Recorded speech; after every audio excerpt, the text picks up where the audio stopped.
नमस्कार दोस्तों, स्वागत है आपका और हमारे यूट्यूब चैनल पर।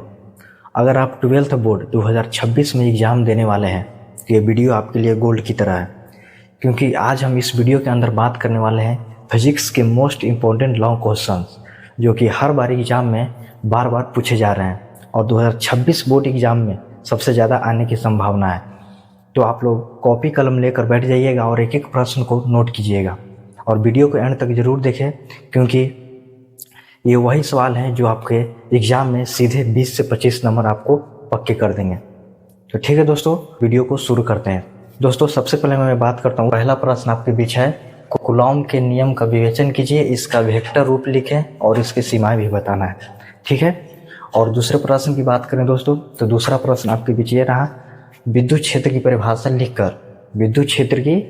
लिखकर एक बिंदु आवेश द्वारा विद्युत क्षेत्र ज्ञात करना है। विद्युत क्षेत्र की परिभाषा भी लिखना है और एक बिंदु आवेश द्वारा विद्युत क्षेत्र की क्या करना है, ज्ञात करना है। ठीक है। तीसरे नंबर प्रश्न की बात करें तो गॉस के नियम को समझाइए। गॉस के नियम को भी समझाना है तथा किसी अनंत रेखीय आवेश के लिए विद्युत क्षेत्र निकालना है। ठीक है। चौथे नंबर प्रश्न की बात करें तो किसी बिंदु आवेश के कारण विद्युत विभव की व्युत्पत्ति करना है। किसी बिंदु आवेश के कारण विद्युत विभव की व्युत्पत्ति करना है। ठीक है। तो इस प्रश्न को भी आप लोग ध्यान देके चलिएगा। पांचवा नंबर प्रश्न आपके पीछे है, ओम के नियम समझाना है। ओम के नियम को समझाइए तथा इसके सत्यापन की विधि लिखना है। ओम के नियम को भी समझाना है और इसके सत्यापन के विधि को भी लिखना है। ठीक है। यह प्रश्न आपको काफ़ी इंपॉर्टेंट है, इसको ये बार बार क्वेश्चन पूछे जाते हैं हर साल रिपीट करके, तो इसको आप लोग हर हाल में क्लियर कर लीजिएगा। छठे नंबर प्रश्न की बात करें तो फैराडे के विद्युत चुंबकीय प्रेरण के नियम तथा लेंज के नियम का वर्णन करना है। फैराडे के विद्युत चुंबकीय प्रेरण के नियम और लेंज के नियम दोनों आपको क्या करना है, वर्णन करना है। तो इस क्वेश्चन को आप लोग ध्यान देके चलिएगा। सातवां नंबर प्रश्न की बात करें, एसी तथा डीसी में आप लोग को अंतर स्पष्ट करना है। एसी तथा डीसी में अंतर स्पष्ट करना है और लिखना भी है। ठीक है। तो इस क्वेश्चन को भी आप लोग ध्यान देके चलिएगा। आठवें नंबर प्रश्न की बात करें, पीएन जंक्शन डायोड का सिद्धांत और कार्य समझाना है। पीएन जंक्शन डायोड का सिद्धांत और कार्य को भी समझाना है।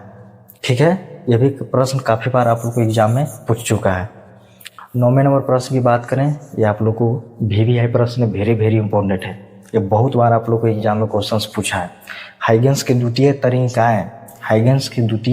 तरंगिकाएं सिद्धांत की व्याख्या करना है। हाइगेंस की द्वितीय तरंगिकाएं के सिद्धांत की व्याख्या करना है तथा इसकी मदद से अपवर्तन या परिवर्तन के नियम को स्थापित करना है। इसकी मदद से अपवर्तन या परिवर्तन के नियम को स्थापित करना है। कोई भी एक आप लोग स्थापित कर सकते हैं, या तो अपवर्तन का या परिवर्तन का। ठीक है। तो ये क्वेश्चन आप लोग को बहुत बार पूछ चुका है, इस प्रश्न को भी आप लोग ध्यान देके चलिएगा। 10वें नंबर प्रश्न की बात करें तो किरचॉफ के नियम को लिखना है। किरचॉफ के नियम को लिखें, ये हम समझाना भी है। ठीक है। इस नियम का उपयोग करके व्हीटस्टोन ब्रिज के संतुलन की अवस्था प्राप्त करना है। ठीक है। किरचॉफ के नियम को भी लिखना है और समझाना भी है और व्हीटस्टोन ब्रिज के संतुलन की अवस्था प्राप्त करना है। ठीक है। ये भी क्वेश्चन आपको बहुत बार एग्जाम में पूछ चुका है। 11वां नंबर प्रश्न की बात करें तो ट्रांसफार्मर के सिद्धांत बनावट क्रिया विधि का वर्णन करना है। ट्रांसफार्मर के सिद्धांत बनावट और क्रिया विधि का क्या करना है, वर्णन करना है।